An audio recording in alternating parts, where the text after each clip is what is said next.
الله ربي والإسلام ديني ومحمدا رسول الله. La yu'minu ahadukum, kalian tak diakui sebagai orang beriman hatta yuhibba li akhih, sampai kau sayang kepada saudaramu ma yuhibbu li nafsih, sama seperti sayang pada diri sendiri. Inilah yang ditanamkan lewat puasa ini.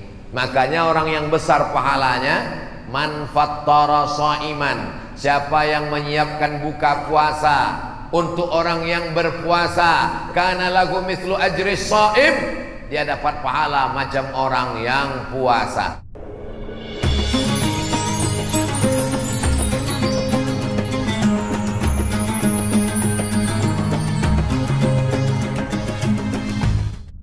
Assalamualaikum warahmatullahi wabarakatuh.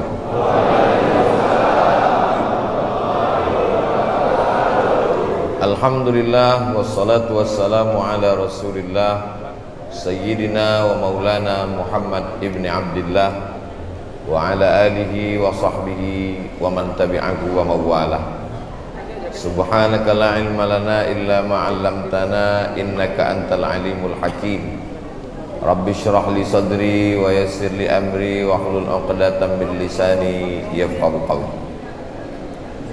Yang sama-sama kita hormati Ketua KNPI Kepulauan Riau, Ketua KNPI Kabupaten Karimun, yang mentaja acara ini beserta seluruh anak-anak muda yang luar biasa. Mudah-mudahan mereka termasuk anak muda yang diselamatkan Allah dari fitnah akhir zaman. Yang tua-tua tak saya doakan lagi karena malaikat maut sudah dekat. Di tengah kesibukan hadir juga bersama kita tokoh Provinsi Kepulauan Riau, Bapak Nurdin Basirun, alim ulama, cerdik pandai, tokoh masyarakat, encik-encik, puan-puan, tuan-tuan, yang besar tak dihimbau gelar, yang kecil tak dapat disebut nama. Insya Allah semuanya dimuliakan Allah Subhanahu wa ta'ala. Amin ya rabbal alamin. Allahumma barik li ummati fi bukuriha, berikanlah berkah pada umatku orang yang paling awal bangunnya. Siapa yang paling awal bangunnya malam ini, dialah yang paling banyak dapat berkah hidup hari. Saya Pak Ustadz memang tak tidur-tidur malam ini, begadang. Kau kenapa tak tidur? Takut kehilangan sholat tahajud? Takut tak bisa subuh berjamaah? Bukan Pak Ustadz, karena saya ini kena penyakit insomnia, tak bisa tidur. Tapi alhamdulillah begitu menengok Ustadz langsung tertidur. Begitulah tenangnya hati mendapatkan siraman rohani, karena memang itu janji Nabi sallallahu alaihi wasallam. Majtama'a qaumun fi baitin min buyutillah, sekelompok orang berkumpul di rumah Allah, yatsluna kitab Allah, mendengarkan bacaan kitab Allah Al-Quran, wa yatadarasunahu fima bainahum, mengkaji isinya. Nazalat alaihimus sakinah, turun ketenangan ke hati mereka. Makanya kalau mau tenang sering-sering ngaji. Suami kalau mau tenang mengaji. Suami yang tak tenang genderuwo Fir'aun. Istri kalau mau tenang ngaji. Istri yang tak ngaji jadi sundel bolong, mak lampir, suster ngesot. Anak kalau mau tenang bawa dia mengaji. Ini nampaknya masjid ini sudah over capacity, tak muat lagi sudah, berebut-rebut oksigen kita sekarang ini. Jadi kalau ada yang sesak napas, sabar-sabarlah sampai terbit matahari. Nanti kita sholat sunat 2 rakaat, usolli sunnatal isyraq raka'ataini lillahi ta'ala. Yang belum pernah sholat sunat isyraq, laksanakan subuh ini. Yang sudah sholat sunat isyraq, mudah-mudahan istiqomah sampai mati. Syaratnya ada 4. Man shollas subha fi jama'atin, sholat subuh berjamaah. Summa qa'ada yadhkurullah, habis sholat subuh jangan pulang ke rumah, duduk berzikir mengingat Allah. Hatta tatlul asyamsu, sampai terbit matahari. Terbit matahari jam berapa maghrib di Karimun? 6.20. Berarti kita tausiah sampai 6.20. Tahan-tahankanlah. Yang belum pernah mendengar tausiah, itu tausiah itu dianggapnya penderitaan yang tak berakhir, dan ustadz dianggapnya pelengkap penderitaan. Nah, jadi kalau tertidur Pak Ustadz, datang, duduk, diam, dengar. Mengantuk-ngantuk sikit, insya Allah diampunkan Allah Subhanahu wa Ta'ala. Diaminkannya pula. Diaminkan semua kebaikan, diaminkan Pak Ustadz. Kanat lagu ka ajri hajatin wa umrah, dapat pahala macam pahala haji dan umrah. Tamah, tamah, tamah, sempurna, sempurna, sempurna. Sebelum masuk bulan Ramadan ini bisa kita buat 2 kali lagi. Hari Sabtu sekali dan hari Ahad besok sekali. Hari Senin, Selasa, Rabu, Kamis mungkin tak bisa karena sudah masuk kantor itu ini segala macam. Tapi nanti di bulan suci Ramadan paling tidak bisa dibuat 8 kali. Sabtu, Ahad, Sabtu, Ahad, Sabtu, Ahad, Sabtu, Ahad. Tak bisa 8 kali, 4 kali. Pengajian subuh sekaligus. 4 kali tak bisa, 2 kali. Sekali pun jadilah di bulan suci Ramadan. Sekali pun tak bisa. Dekat laut sini kan. Apa maksudnya Pak Ustaz? Terjun ajalah ke laut. Apa guna dikasih Allah umur panjang, badan sehat, kalau tidak dipakai untuk ibadah? Kau kenapa masih hidup sekarang? Kawan-kawan udah mati semua kena COVID. Kenapa kau hidup? Itulah Pak Ustadz, mungkin malaikat maut lupa.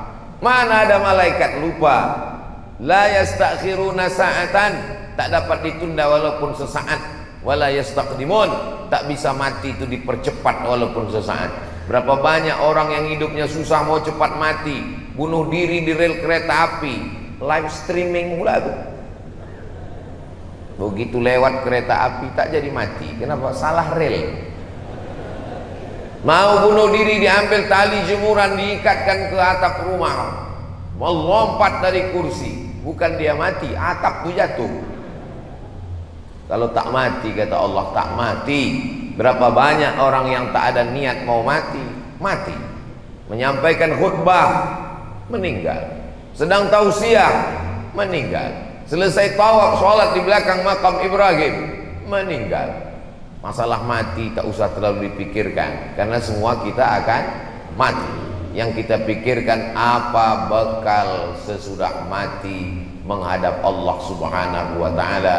Insya Allah kalau kita istiqamah, Allah berikan kita husnul khatimah, mati dalam keadaan la ilaha illallah Muhammadur Rasulullah sallallahu alaihi wasallam, kalimatul haqqin 'alaiha nahya, dengan itu kita hidup, wa 'alaiha namutu, dengan itu kita mati, wa biha nub'atsu, dengan itu nanti kita akan dibangkitkan di padang mahsyar ma'al habibil mustafa fi jannatikal ula, bersama Nabi Muhammad sallallahu alaihi wasallam.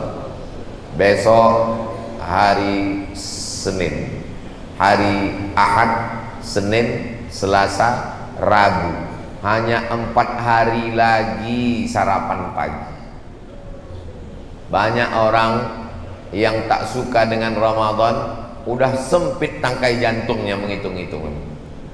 Makan siang 4 hari lagi.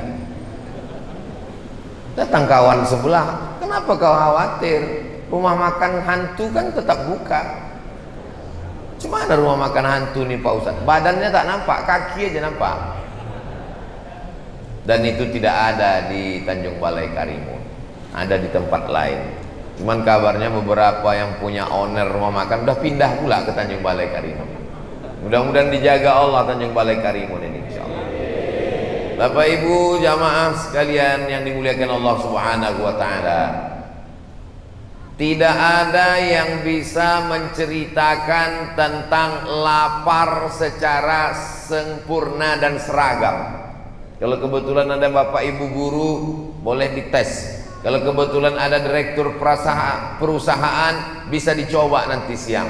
Kalau kebetulan ada di sini pimpinan, kepala dinas, kepala badan, kepala kantor, pimpinan kantor apapun namanya, silakan coba ambil kertas, bagi ke karyawan, mahasiswa, adik-adik di kelas, tulis, suruh mereka nulis. Tolong tuliskan definisi lapar. Kasih dia 1 menit. Habis itu serahkan kertas. Tak ada satupun yang seragam bercerita tentang lapar. Yang satu bercerita, lapar adalah ketika usus terasa melilit-lilit, pedih minta ampun. Yang satu lagi menuliskan kertas, lapar adalah ketika terdengar simfoni yang sangat harmonis antara cacing-cacing di dalam. Lapar adalah karena rasa lapar tak bisa dideskripsikan. Karena lapar tak bisa diceritakan, lapar tak bisa diungkapkan dengan kata-kata. Lapar menurut etimologi, lapar menurut terminologi, lapar menurut pakar, tak bisa.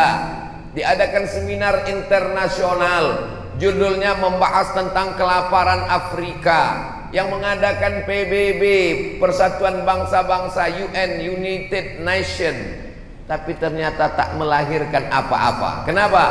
Karena narasumbernya kenyang, panitianya kenyang, peserta seminarnya kenyang. Orang kenyang tak bisa bercerita tentang lapar. Tapi insya Allah subuh ini merasuk ke hati kita tentang lapar. Kenapa? Karena belum ada yang sarapan. Cuman memang orang yang lapar ini susah menangkap pengajian. Nah, jadi kalau agak kurang nangkap subuh ini saya maklum. Tapi insya Allah nanti bisa diulang balik sesudah kenyang. Tapi kata ulama, kalau mendengar pengajian susah masuk ke pikiran kita, itu berarti ada yang kenyang. 2 kemungkinan. Kalau tidak, yang mendengar tuh kenyang, atau yang ceramah tuh kenyang. Jadi ternyata kaji masuk itu bukan masalah lapar atau kenyang, tapi masalah Allah memberikan hidayah. Dan setan berjalan melewati aliran darah. Asyaitanu yajri majrad dam. Setan mengalir dalam aliran darah. Fadayyiqu majraha. Maka persempit aliran setan. Bagaimana cara mempersempitnya? Dengan mempersempit aliran darah, dengan memperbanyak merasakan lapar. Inilah satu-satunya agama yang mengajarkan perasaan fakir miskin, anak yatim, du'afa yang tak makan, bukan sehari 2 hari, 1 bulan, yang insya Allah akan kita mulai. Kalau Muhammadiyah hari Kamis, kalau Majelis Ulama Indonesia masih menunggu anak bulan. Kalau muncul hari Rabu sore, puasa hari Kamis. Kalau tak ada nampak hari Rabu sore, berarti Kamis masih makan, kita puasa hari Jumat, menanti anak bulan. Bahasa Arabnya anak bulan itu hilal. Kalau bulannya sempurna namanya Badar. Tola'al badru alaina. Kalau anak bulan namanya hilal. Nanti hari Rabu sore seluruh teropong dari Sabang sampai Papua akan mengintip anak bulan hilal. Jadi kalau ada orang Tanjung Balai Karimun yang kebetulan namanya hilal, jangan keluar dulu hari Rabu itu, karena dia sedang diintai-intai oleh beratus teropong yang akan mengumumkan kapan 1 Ramadan. Sidang isbat hari Rabu malam Kamis. Mudah-mudahan dipertemukan Allah kita dengan Ramadan yang penuh dengan keberkahan ini insya Allah. Kita laparnya ada batasnya. Lapar kita itu batasnya cuma azan maghrib. Begitu berkumandang azan maghrib, berakhirlah lapar kita. Tapi ada saudara kita yang laparnya unlimited edition. Pagi lapar, siang lapar, malam lapar, melilit tak bisa tidur, lapar lagi. Tadi sebelum kemari saya buka berita, seorang bapak tidak malu minta nasi demi untuk anaknya, ramai dipuji oleh netizen. Memanglah netizen ini, katanya lebih kejam netizen daripada ibu tiri Pak Ustadz. Tapi ternyata menengok orang sanggup menghilangkan rasa malunya, gengsinya demi untuk makan anaknya. Tapi insya Allah Tanjung Balai Karimun tak ada orang kelaparan insya Allah. Amin. Kenapa begitu Pak Ustadz? karena tadi ketua membisikkan ke telinga saya, alhamdulillah Ustadz Somad ini ada dibagi 1 ton beras untuk fakir miskin yatim duafa di Tanjung Balai Karimun. Mudah-mudahan yang memberikan beras ini panjang umur, sehat badan, berkah rezekinya. Saya tanya, beras ini datang dari mana? Dikasih orang Batam. Orang Batam mengumpulkan beras. Apa nama programnya? GIP, Gerakan Infak Beras. Siapa yang mengutip berasnya? Yang mengumpulkan berasnya anak-anak muda pakai baju kaos ganteng-ganteng, tertulis depan Paskas, Pasukan Amal Soleh. Jadi Paskas ini bukan pasukan Abdul Somad. Mana tahu nanti mengetuk pintu rumah bapak ibu, tapi mereka hanya sanggup ngasih beras 1 bulan ini saja, 1 ton. Bulan depan malulah kita sama orang Batam, mereka pula mengirim beras kemari. Kalau bisa kita sendirilah yang berbagi beras. Beras dari Karimun untuk orang Karimun, beras dari Balai, Tanjung Balai untuk masyarakat kita. Siap? Bisa? Dari bunyinya tak siap nampaknya. Siap? Jangan ada dusta di antara kita. 1 ton itu berapa Pak Ustadz? 1 ton itu cuma 13 juta. Jadi hanya perlu 13 orang yang kaya-kaya di Tanjung Balai Karimun. Ada 13 orang kaya di Tanjung Balai Karimun? Oh, dari suaranya lebih 13 orang itu. 13 orang berkumpul sejuta, selesai. Oh Pak Ustadz, kalau 13 orang ini Pak Ustadz pun banyak juga tanggungan dia. Dipecah lagi, 100.000 1 orang, 100.000 1 orang, 130 orang hanya 100.000. Ada 130 orang yang siap ngasih 100.000? Makin sedikit suaranya. Tak mungkin orang Tanjung Balai Karimun yang kaya-kaya dibukanya matanya terhampar luas laut sejauh mata memandang, ikannya segar-segar, memandang ke belakang gunung tanahnya subur, gemah ripah loh jenawi, tongkat dan batu jadi tanaman, untayan zamrud katulistiwa. Nikmat yang besar nih kita mesti syukuri dengan berbagi. Itu Pak Ustadz 130 orang, kalau 1 orang 100.000. Tapi program infak beras GIP tidak memberatkan orang. Berapa dia minta? Sehari 1.000 rupiah. Kalau sehari 1.000, sebulan berapa? 25.000. Loh, kalau sehari 1.000, sebulan 30.000. 30.000 lah Pak Ustadz, 25.000. Karena tanggal merah tidak dihitung guys. Tanggal merah 0. Hanya 1.000 sehari. 1 bulan 25.000. Yang bisa langsung transfer banking, langsung ke gerakan infak beras. Yang tak sanggup, datang Paskas mengetuk pintu rumah. Paskas tak begaji, bajunya Paskas, topinya lelahku lillah. Pakai sepeda motor, minyaknya dia tanggung sendiri. Dia mengambil, mengutip dari rumah ke rumah 1.000, 2.000, 10.000 terkumpul, dibelikannya beras. Mereka yang mengutip, mereka yang mengumpul, mereka membagikan. Beras orang Tanjung Balai Karimun tidak dibawa ke kota Pekanbaru. Oh begitu kaedahnya ya. Beras orang Karimun hanya untuk orang Karimun. Itu buktinya kenapa beras Batam bisa dibawa kemari surplus. Batam mengalami kelebihan beras, dikasihnya ke Tanjung Balai Karimun, tapi untuk sebulan ini aja lah. Kata orang Melayu, orang baik kita berpikir, jangan orang baik otak kita tinggalkan di kantong. Kasar cakap Pak Ustadz ini. Cakap saya ini tak kasar, karena cerita masalah otak ini di Kepulauan Riau biasa. Jadi kalau ada orang tak punya otak, datanglah ke Kepulauan Riau. Insya Allah balik membawa otak-otak. Saudaraku yang dimuliakan Allah Subhanahu wa taala, kalau dibelah kepala manusia, dibelah kepala kelinci, yang putih-putih di dalam kepala kelinci itu ada juga di kepala manusia. Yang putih-putih di kepala manusia ini ada juga di kepala kelinci. Itu menunjukkan anatomi tubuh manusia dengan hewan sama. Lalu yang membedakannya apa? Akal pikiran. Siapa yang wajib sholat? Baligh berakal. Siapa yang wajib puasa? Baligh berakal. Jadi nanti kalau nampak kita di siang Ramadan ada tak berpuasa, berarti tak ada yang bilang gitu. Alhamdulillah kita dikasih Allah akal. Makanya dalam Islam ada 5 yang perlu dijaga. Menjaga nyawa, tak boleh membunuh. Menjaga harga diri, tak boleh mengejek.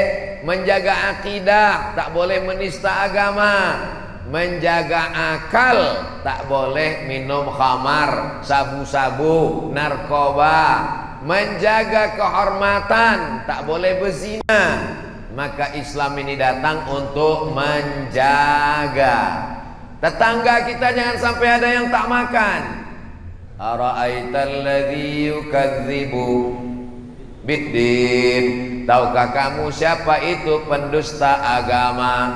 Pendusta agama bukan yang ngejek-ngejek agama. Fadzalikal ladzi yad'ul.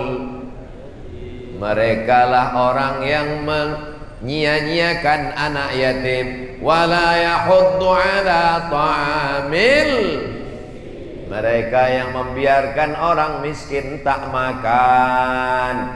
Maka sesungguhnya hikmah bulan suci Ramadan merasakan perasaan orang lain. Banyak juga orang tak paham hakikat Ramadan. Dianggapnya Ramadan itu adalah apa hakikat Ramadan? Ramadan adalah bulan diet, bulan diet.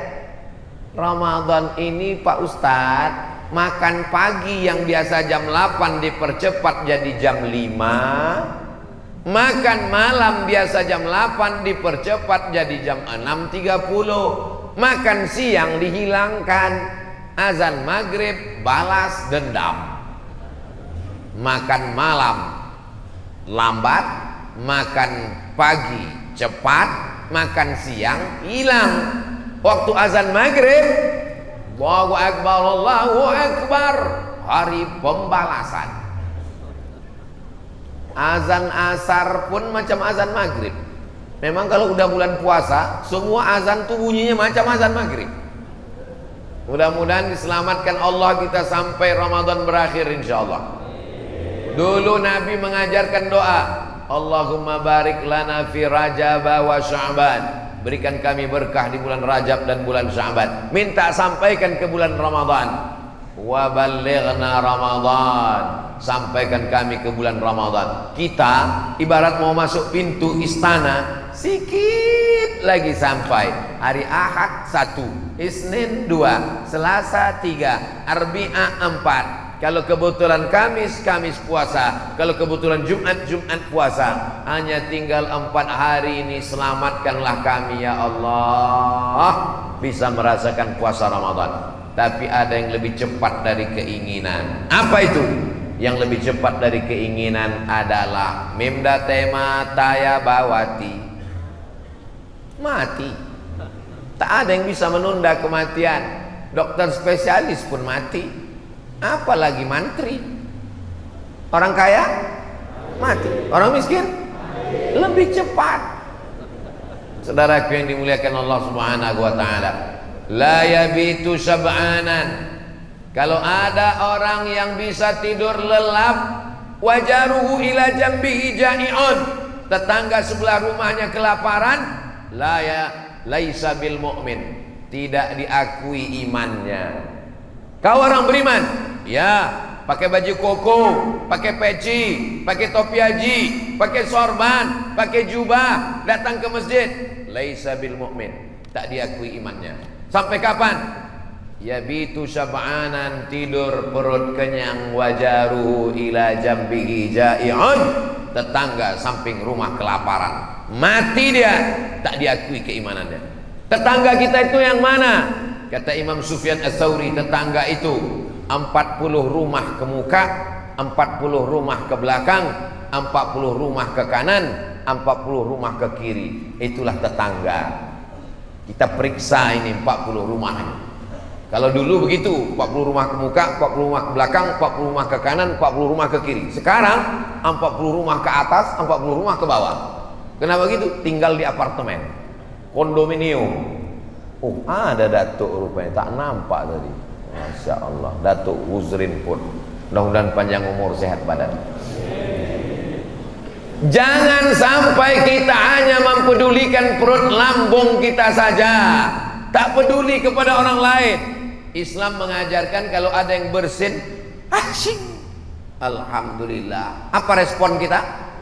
Yarhamukallah. Dibalasnya balik, yahdikumullah wa yuslihu balakum. Kalau hafal, kalau tak ingat, gerak-gerakkan aja mulut sebagai bentuk respon kita. Islam itu responding, peduli pada orang. Zaman sekarang tak ada peduli. Mau bersin kau bersinlah, mau mati-matilah, mau jungkir baliklah, mau lapar-laparlah, bukan urusan gue. Siapa lu, siapa gue, kata orang Jakarta. Duduk di airport yang sama, menunggu pesawat yang sama, sama-sama delay, satu kursi, senasib sepenanggungan. Semuanya sibuk dengan dunianya masing-masing. Pingsan kawan sebelah, bukan ditolong, dipoto pula. Ada kawan pingsan di sebelah, guys. Nah, posting langsung di Instagram, di Facebook, di komen sama kawan sebelah. Kesian. Gimana hidup ini? Makanya kita disuruh ke masjid. Ke masjid itu apa? Banyak orang sekarang ke masjid pakai kacamata kuda. Tengok ke depan, arah kiblat, Allahu Akbar, rukuk, sujud, i'tidal, salam, kanan, kiri, pulang. Tak mau tahu sama jamaah. Bukan begitu sholat berjamaah ke masjid. Dulu sahabat kalau sholat jamaah ke masjid, ditengoknya si fulan mana. Assalamualaikum warahmatullah. Assalamualaikum warahmatullah. Makanya ada tradisi habis salam tuh, sehat Pak Haji, sehat Pak. Gak boleh salaman selesai sholat. Kata Imam Nawawi, imam besar mazhab Syafi'i, yang menulis kitab Riyadhus Shalihin, yang menulis kitab Arba'in Nawawi, yang menulis kitab Al-Minhaj Syarah Sahih Muslim Ibn Al-Hajjaj, yang menulis kitab Al-Majmu' Syarah Muhadzab, yang menulis kitab Raudhatul Talibin wa Umdatul Muftin, ulama besar. Kalau sebelum sholat tadi dia tak salaman, sebelum sholat belum salaman, terlambat, datang langsung sholat, habis sholat dia salaman, sunnah. Karena bersalaman itu sunnah. Sebelum sholat udah salaman, habis sholat salaman lagi, hukumnya mubah. Kalau belum salaman, sunnah. Kalau sudah salaman, mubah. Yang tak boleh itu sedang sholat tuh salaman, itu tak boleh. Sehat itu. Jadi masalah salaman selesai sholat itu bentuk kepedulian kita. Kadang kita tak tahu jamaah ini hilang-hilang diam-diam sendiri. Dulu Pak Fulan itu yang selalu di pojok, yang selalu di dinding, yang selalu di sebelah kanan, yang selalu di sebelah kiri, mana dia sekarang? Meninggal Pak Ustaz. Astagfirullahaladzim. Kenapa kalian tak kasih tahu?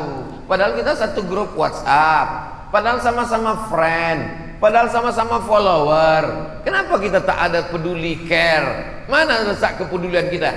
La yu'minu ahadukum, kalian tak diakui sebagai orang beriman hatta yuhibba li akhih, sampai kau sayang kepada saudaramu ma yuhibbu li nafsih, sama seperti sayang pada diri sendiri. Inilah yang ditanamkan lewat puasa ini. Makanya orang yang besar pahalanya, man fattara shaiman, siapa yang menyiapkan buka puasa untuk orang yang berpuasa, kana lagu mithlu ajri shaim, dia dapat pahala macam orang yang puasa. Cobalah tengok di Masjid Nabawi. Masuk kita ke Masjid Nabawi, berlomba-lomba anak-anak kecil menarik tangan kita. Haji, haji, haji, haji, haji, haji, buka puasa haji, menarik tangan. Panjang umur, sehat badan, mudah-mudahan kita bisa berpuasa di Makkah, Madinah. Nanti dalam acara program Ramadan bersama, insya Allah, amin. Ongkos tanggung masing-masing. Kecil bunyi amin ini. Ini menunjukkan mereka ingin mendapatkan pahala buka bersama. Ada kakek-kakek di Madinah sudah 40 tahun istiqomah menyediakan buka puasa Senin Kamis. Coba cari di YouTube, 40 tahun menyediakan buka puasa Senin Kamis. Asal sore dibawanya termos, dibawanya gelas kecil, dibawanya kurma, dibawanya roti gandum, dibentangkannya plastik, dibawanya cucu-cucunya, membagi-bagikan, menikmati suasana berbagi. Iyalah Pak Ustadz, Mesir, di Saudi Arabia, Makkah, Madinah itu kan orang kaya-kaya. Kalau orang Makkah, Madinah sedekah tak heran kita. Cuman kadang jamaah haji, jamaah umroh begitu dibagi-bagikan pakai kontainer, haji, fisabilillah, sabilillah, sedekah haji. Dibawa mereka lah susu-susu yang satu kotak, balik sampai di asrama, di pondokan. Orang Saudi ini sedekah susu basi lah pula. Padahal itu yogurt, zabadi. Untuk menetralisir kolesterol, mereka minum susu yang sudah difermentasi, asam-asam sikit dia. Kadang yang tak tahan dicampur dengan stroberi, dicampur dengan jeruk, dikasih gula sikit, nikmat itu. Tapi orang kita tak tahu, dibilangnya kalau sedekah aja lah, jangan kasih susu basi. Yogurt bagus, bergizi, membantu usus, pembusukan makanan. Ini baik sekali untuk kesehatan. Jadi mereka berlomba-lomba bersedekah, berbagi. Jamaah yang dimuliakan Allah Subhanahu wa taala, saya sampai Mesir 98, pulang 2002. Selama di Mesir 4 kali bulan Ramadan saya di sana. 4 kali puasa, tak pernah masak pembukaan. Terus buka puasanya di mana? Di Mesir itu, dekat masjid, dekat stasiun bis, dekat tanah lapang. Asal nampak mereka tanah lapang, ini seminggu menjelang bulan puasa, mereka pun berlomba-lomba membuat tenda. Di bawah tenda itu dipasang kursi, meja, nama tendanya Maidatur Rahman. Maidah diambil dari surat Al-Maidah. Maidah artinya meja makan, Rahman Allah. Jadi kalau diterjemahkan meja makan Tuhan. Apa pula ada meja makan Tuhan? Tuhan bukan makan. Tuhan kita tak makan. Lam yalid walam yulad walam yakul lahu kufuwan ahad. Kenapa disebut meja makan Tuhan? Karena yang bersedekah makanan tak mau disebut namanya. Tak tahu. Karena tak tahu itu maka dinisbatkan kepada Allah. Sore-sore jam 6 itu kemah-kemah, tenda-tenda yang berisi makanan itu udah penuh semua. Siapa isinya? Mahasiswa Indonesia.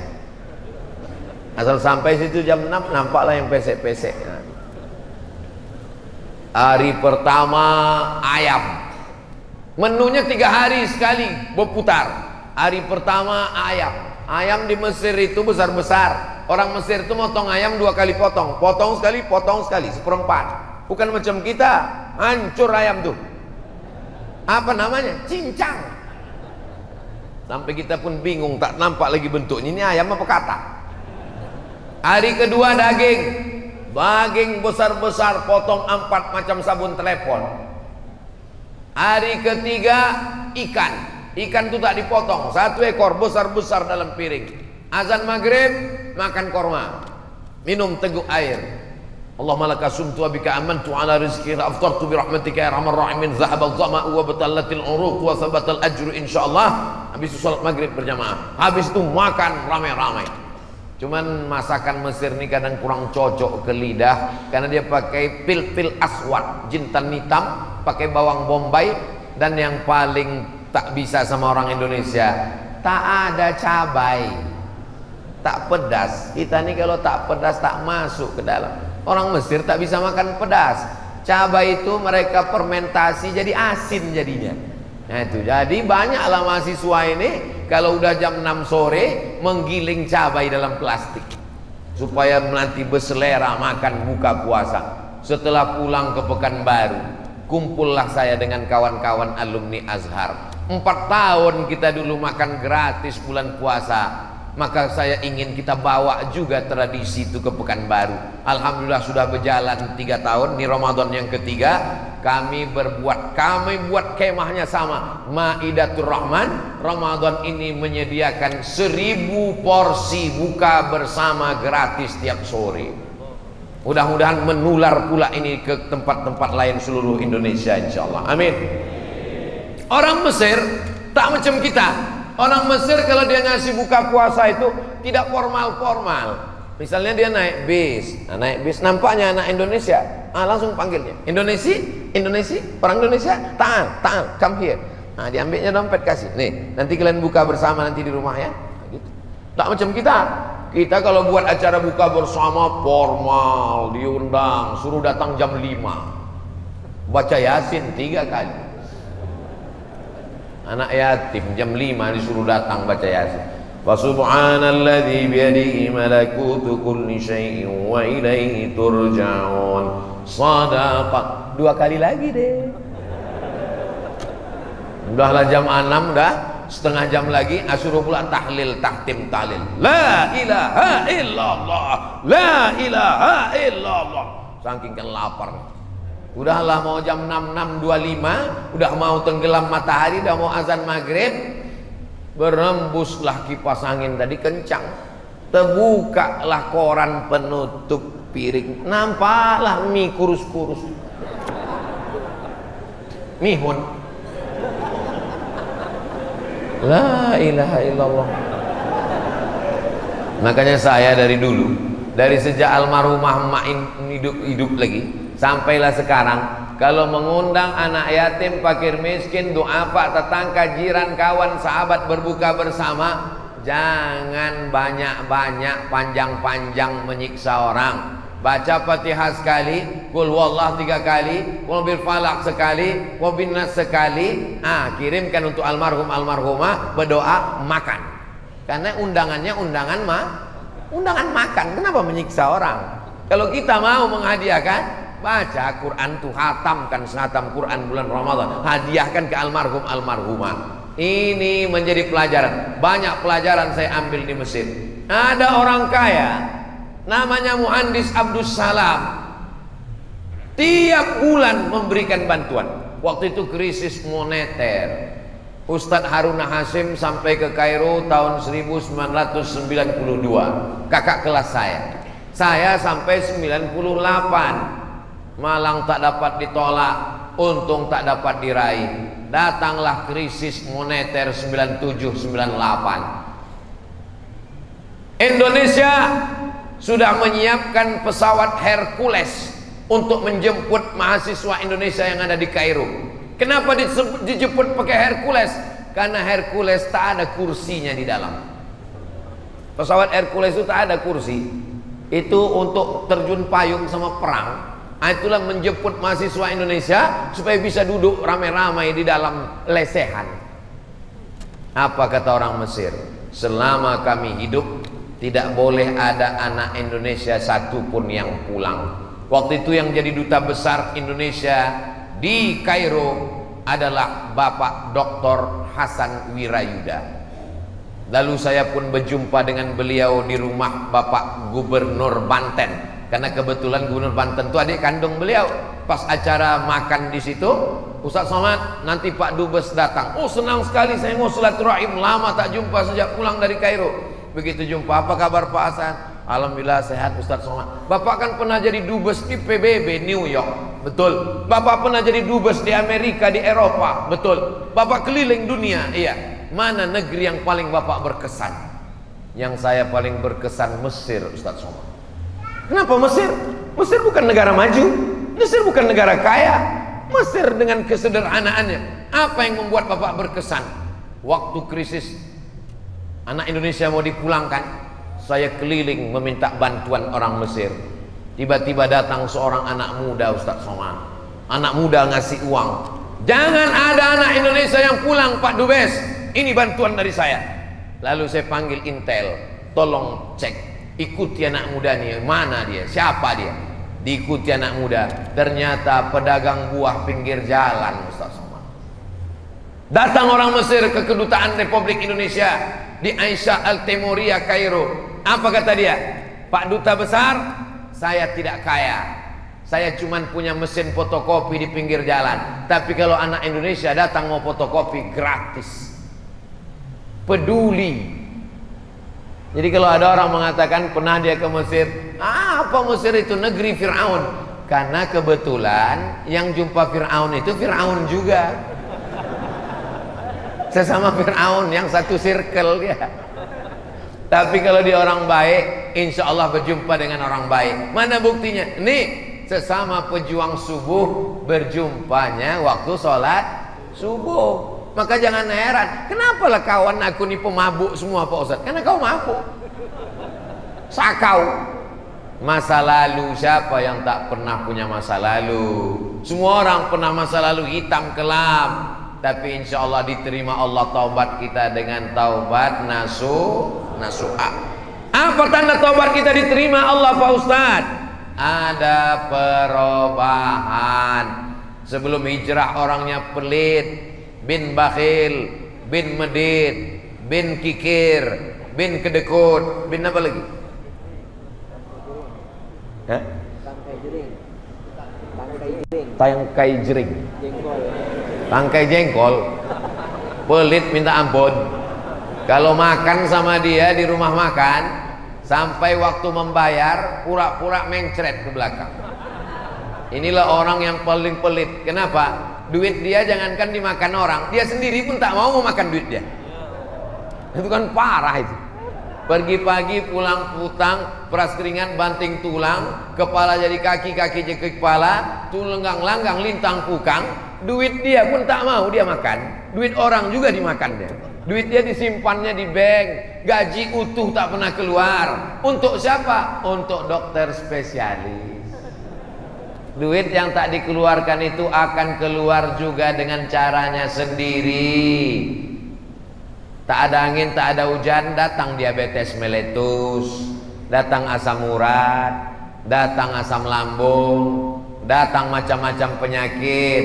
Ini kenapa semua penyakit yang disebutkan Ustadz Somad ini ada di badan aku? Jangan-jangan dia dapat bocoran ini. Saya ceramah tak ada menyindir, tak ada nyinggung perasaan orang.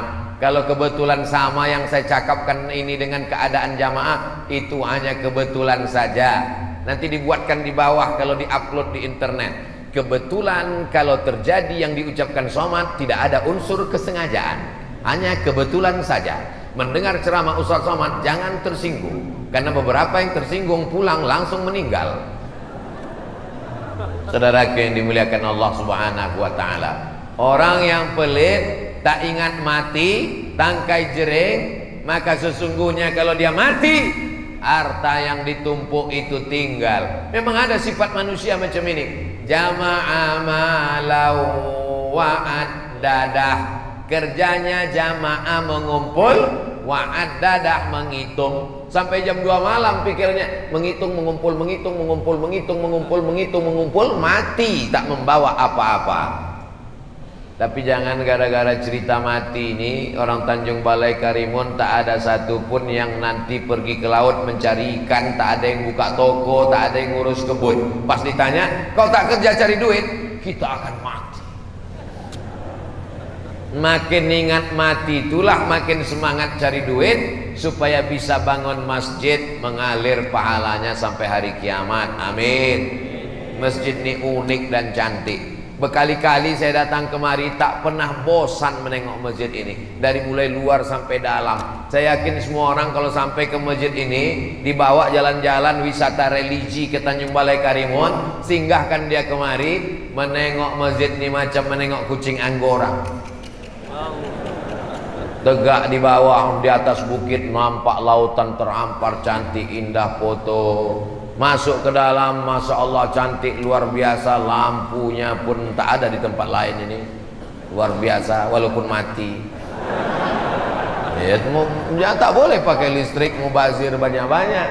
Masjid ini cantik, small tapi manis luar biasa, penuh sampai ke bawah, lantai 2. Tradisi orang Melayu, rumah bertangga berlantai 2. ini menggabungkan kombinasi arsitektur yang cantik. Islam ini innallaha jamilun, Allah maha indah, yuhibbul jamal, dia suka keindahan. Jadi kalau ada orang bajunya bagus, sendalnya bagus, kendaraannya bagus, rumahnya bagus, boleh apa tak boleh? Boleh. Tapi jangan sampai gara-gara ingin bagus lalu tak berzakat, lalu tak mengeluarkan infak, lalu tidak memberikan sedekah. Maka alhamdulillah anak-anak muda bulan puasa ada program namanya Sahur on the Road. Wow, Sahur on the Road. Banyak tunawisma, orang miskin tak bisa puasa, maka anak-anak muda membuat sahur on the road, bagi makanan, nasi kotak, nasi bungkus, sahur pak, sahur, sahur di terminal, di bis, musafir yang putus belanja, sahur, sahur, sahur. Besok siang rupanya dia tak puasa. Terus ditanya, kau kenapa tak puasa? Innamal a'malu binniyat. Yang penting niatnya udah sampai. Mana bisa begitu? Ini puasa, ini ibadah yang tidak bisa ditebus dengan apapun. Anak-anak muda jangan sampai tinggalkan puasa. Sedangkan ibu hamil, mengandung, menyusukan anak pun wajib mengqadha puasanya. Faman kana minkum maridan, siapa yang sakit, au ala safarin, musafir, fa iddatum min ayyamin ukhar, ganti di hari yang lain. Tapi ada orang Ramadan sakit, Syawal sakit, Zulqa'dah sakit, Zulhijjah sakit, ini bisa membayar fidyah. Bayar fidyah itu berapa Pak Ustadz? Makan pagi, makan siang, makan malam. Dulu Kementerian Agama menetapkan 50.000 sehari. Jadi kalau 1 bulan 1,5 juta, bagikan kepada miskin. Begitulah kepedulian dalam Islam. Kalau kolak, nasi uduk, ayam panggang lewat di leher kita jam 6.30, maka lewat di leher fakir miskin juga jam 6.30. Jangan dia lewat di leher kita 6.30, lewat di leher fakir miskin jam 11.30. Pulang tarawih, banyak makanan berlebih, tolong antar ke belakang, anak yatim belum makan. Diantarlah ke rumah anak yatim fakir miskin jam 11. Dimakannya jam 11.30. Udah masam, mak basi, makan aja lah nak, sedekah orang. Dimakannya jam 12, jam 1 meninggal. Bukan dapat pahala, neraka jahanam untuk engkau. Makanya kalau bersedekah itu sore. Saya tinggal di asrama waktu di Maroko. Pulang kuliah, saya tengok di depan masjid 2 drum warna biru, besar-besar, setinggi tegak drum, pukul penuh. Apa isinya ini? Ini namanya bubur harira. Jadi kalau di Mesir ada tradisi Maidatur Rahman, kalau di Maroko ada tradisi berbagi bubur harira. Orang kaya di Rabat Maroko mengirim 2 tong besar untuk kami buka puasa. Habis itu saya pindah ke Malaysia. Di Malaysia ada pula bubur lambu. Di Medan Masjid Raya ada pula bubur apa namanya itu? Bubur pedas namanya. Bubur macam, ada kacangnya, ada pula di 10 Muharram bubur Asyura. Kenapa bubur? Kalau saya memang untuk buka puasa tuh suka bubur. Kenapa? Tak panjang proses mengunyahnya, kanan kiri gol langsung. Usus kita tak berat, yang manis-manis. Makanya dianjurkan jangan es. Memang maunya tenggorokan ini es, tapi kalau sudah masuk dia radang tenggorokan, batuk, berdahak, nanti terganggu ibadah kita. Baca Quran, flu, batuk, jaga kesehatan. Bagusnya seperti sunnah Nabi, minum seteguk 2 teguk, masukkan kurma sebutir, 3 butir, 5, ganjil. Alhamdulillah saya udah kenyang Pak Ustadz. Udah 3 tadi masuk Pak Ustadz. Sunnah Pak Ustadz, 3 butir, 3 kotak Pak Ustadz. Hawa nafsu ini luar biasa. Maka di bulan Ramadan kita diingatkan tentang hawa nafsu. Di siang Ramadan, laut itu, kalau ada orang di Tanjung Balai Karimun ini tegak di depan Masjid Baitur Rahman, tegak di depan Masjid Baitur Rahman menengok laut, itu ditengoknya itu macam cincau, tinggal ngasih santan aja ini kata dia. Tapi begitu azan maghrib berkumandang, Allahu Akbar, Allahu Akbar, masuk 2 teguk air. Mana hawa nafsu siang tadi? Islam mengenalkan hawa nafsu tidak berteori. Islam mengenalkan lapar tidak berteori. Rasakan, laksanakan. Kalau lapar menyentuh lambung, buka puasa nasinya membumbu. Tapi kalau lapar menyentuh hati, ringan tangan berbagi. Hanya 520 orang bersedekah sehari 1.000 rupiah di Tanjung Balai Karimun, terkumpul 1 ton.